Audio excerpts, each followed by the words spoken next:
Tai šios profesijos atstovai kuria ateities transportą. Tai yra transportą, kuris yra saugesnis, kuris gali būti autonomiškas ir kuris yra tvaresnis.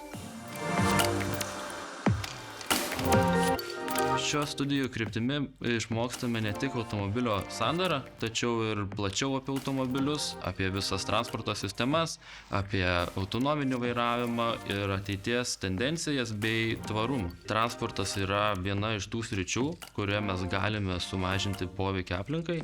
Taip pat turime reguliavimus ES ar ne, visokius naujus nuostatus, kurių turi laikytis gamintojai.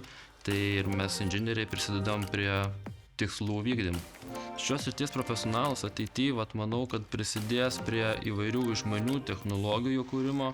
Tai gali būti nebūtinai ir ne automobilio tenais, sakykime, kūrimas, bet jo sistemų, jo autonomiškumo tobulinimas, to pačio tvarumo ar ne vystymas. Tai šios srities inžinierius tikrai prisidės ateityje prie geresnės ateities transporto srityje.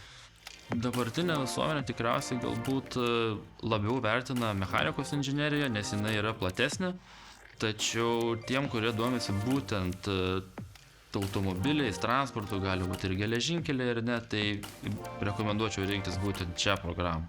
Tik kad šiek tiek susiaurinti tą ratą ir labiau akcentuotis į tai, kas jums tikrai patinka. Prieš pradedant studijuoti, tai palinkėčiau smalsumo, nebijoti klausti, nebijoti klysti ir galbūt jūsų išradimas taps tuo, be ko negalėsim gyventi ateityje.